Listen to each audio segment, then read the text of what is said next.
धन निरंकार जी। साथ संगत, आज का हमारा विषय है कि सिमरन कैसे करें। साथ संगत, बहुत से लोग कमेंट करते हैं कि बताइए आप सिमरन कैसे करते हैं, कि आंख खोल कर करते हैं कि आंख बंद करके करते हैं। लेकिन साथ संगत, इस प्रश्न में उतरने से पहले हमें इस प्रश्न पर ही ठहर कर विचार करना होगा। यह प्रश्न ही अपने आप में एक विरोधाभास है, एक पैराडॉक्स है। क्योंकि जो भी चीज़ कैसे से शुरू होती है वह एक विधि, एक तकनीक, एक कर्मकांड की मांग करती है। और सिमरन कोई कर्मकांड नहीं, यह कोई क्रिया नहीं। सिमरन तो एक अवस्था है, एक घटना है जो आपके भीतर घटती है। आप पूछेंगे कैसे? एक सरल सा उदाहरण लेते हैं। साथ संगत, जब आप किसी से अगाध प्रेम करते हैं, अपनी माँ से, अपने जीवन साथी से या फिर अपने बच्चे से, तो क्या आपको उनकी याद करने के लिए कोई विधि अपनानी पड़ती है? क्या फिर आप सुबह उठकर एक सूची बनाते हैं कि आज मुझे दिन में 10 बार अपने प्रियतम को याद करना है? ऐसा नहीं होता। उनकी याद, उनका स्मरण तो आपके अस्तित्व का हिस्सा बन जाता है। आप काम करते हुए भी उन्हें याद करते हैं, आप यात्रा करते हुए भी उन्हें याद करते हैं। उनकी याद एक पृष्ठभूमि संगीत की तरह आपके भीतर निरंतर बजती रहती है। आपको याद करना नहीं पड़ता, याद स्वतः ही होती रहती है। साथ संगत, ठीक इसी रहस्य इस निरंकार के सिमरन का है। सिमरन का अर्थ है स्मरण, और स्मरण प्रेम की छाया है। जहाँ प्रेम की प्रगाढ़ता है वहाँ स्मरण को प्रयास से बुलाना नहीं पड़ता। वह बिन बुलाए मेहमान की तरह आपके हृदय के सिंहासन पर आकर विराजमान हो जाता है। तो साथ संगत, असल सवाल यह नहीं है कि सिमरन कैसे करें। असल सवाल यह है कि इस निरंकार से प्रेम कैसे करें। क्योंकि जिस दिन प्रेम घटित होगा उस दिन सिमरन की गंगा अपने आप बह निकलेगी। तो चलिए सिमरन को अंतिम पड़ाव मानकर उस तक पहुंचने की यात्रा के पहले के पड़ाव को समझते हैं। क्योंकि सिमरन से पहले आपको इन बातों का ध्यान रखना होगा। होगा मतलब होगा। इनके बिना सिमरन सिर्फ एक शब्द बनकर रह जाएगा। इसलिए मेरी हर एक बात को ध्यान से सुने। तो साथ संगत, पहला पड़ाव है विश्वास। यह निरंकार परमात्मा पर विश्वास, केवल बौद्धिक स्वीकृति नहीं संतो कि हाँ एक ईश्वर है, एक शक्ति है। नहीं, ऐसा नहीं। यह विश्वास उतना ही गहरा और जैविक होना चाहिए जितना एक बीज को धरती पर होता है। बीज कभी शंका नहीं करता कि धरती उसे पोषित करेगी कि नहीं। वह बस अपने आप को धरती को सौंप देता है। साथ संगत, सदगुरु की कृपा से जब हमें यह ब्रह्म ज्ञान प्राप्त होता है तो हमें इस निरंकार के सर्वव्यापकता का बोध कराया जाता है। यह बोध ही विश्वास की पहली किरण है। यह विश्वास कि जिस हवा में मैं सांस ले रहा हूँ वह भी वही है, जिस धरती पर मैं खड़ा हूँ वह भी वही है, और जो मेरे भीतर मैं होने का एहसास कर रहा है वह भी उसी का अंश है। जब यह विश्वास आपकी चेतना में उतरने लगती है संतो, तो यात्रा का दूसरा पड़ाव आता है। साथ संगत, दूसरा पड़ाव है समर्पण। विश्वास जब गहरा होता है तो समर्पण का जन्म होता है। समर्पण क्या है? समर्पण का अर्थ लाचारी या फिर हार मान लेना नहीं संतो। समर्पण का अर्थ है अपने कर्ता भाव का विसर्जन।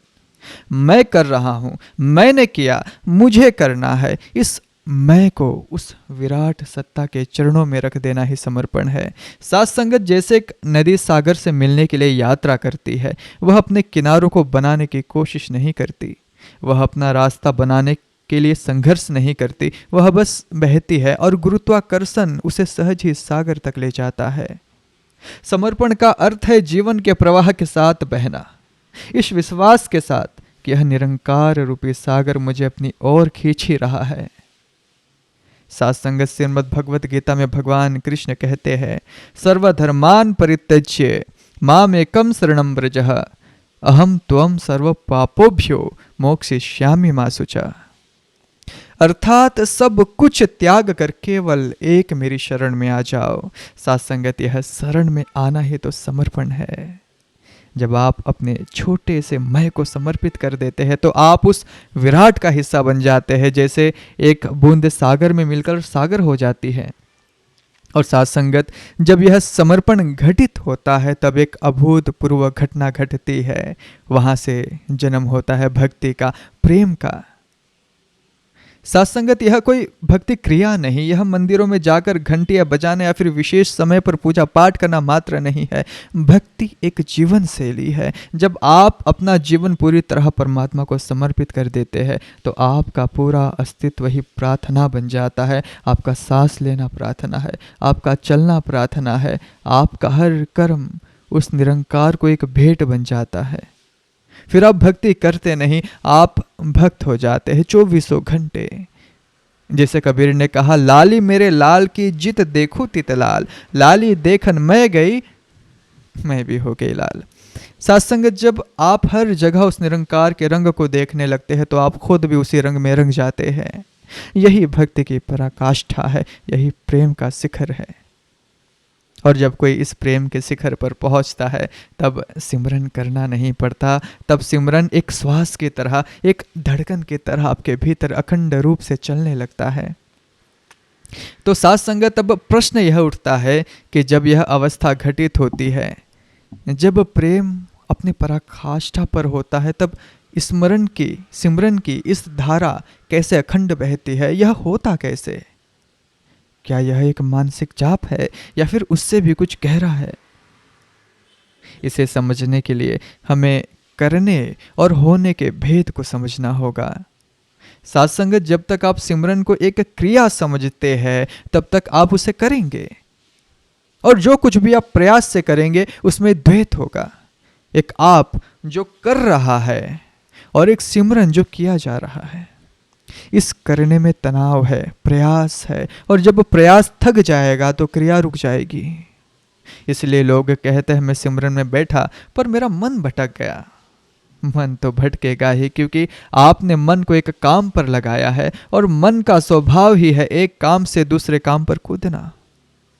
लेकिन साथ संगत, जब सिमरन होता है तो वह मन का विषय ही नहीं रह जाता, वह आपके चेतना का, आपके होने का हिस्सा बन जाता है।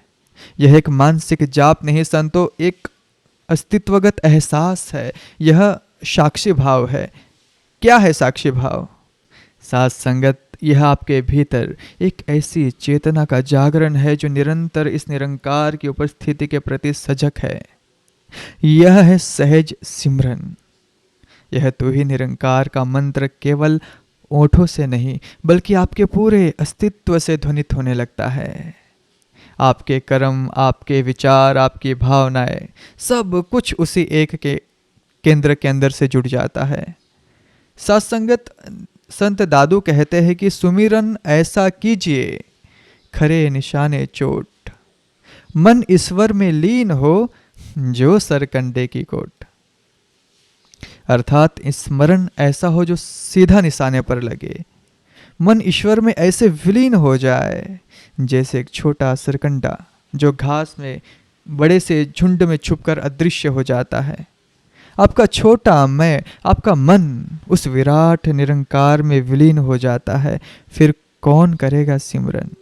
करने वाला तो बचा ही नहीं, विलीन हो गया। बस सिमरन होता है, एक अखंड धुन की तरह होता है, एक मौन संगीत की तरह होता है जो आपकी आत्मा के भीतर 24 घंटे बजता रहता है। तो साथ संगत, सार यह है कि सिमरन को करने की कोशिश मत कीजिए। सिमरन के लिए जो आवश्यक भूमि है उसे तैयार कीजिए। विश्वास का बीज बोइए, समर्पण के जल से उसे सींचिए, कृतज्ञता और सेवा की धूप दीजिए। फिर प्रेम का पौधा अपने आप उगेगा और उस पर सिमरन का फूल स्वतः ही खिल जाएगा। वह ऐसा फूल होगा जिसकी सुगंध आपके पूरे जीवन को, आपके पूरे अस्तित्व को महका देगी। फिर आपको पूछना नहीं पड़ेगा कि सिमरन कैसे करें। आप स्वयं एक चलता फिरता जीता जागता सिमरन बन जाएंगे।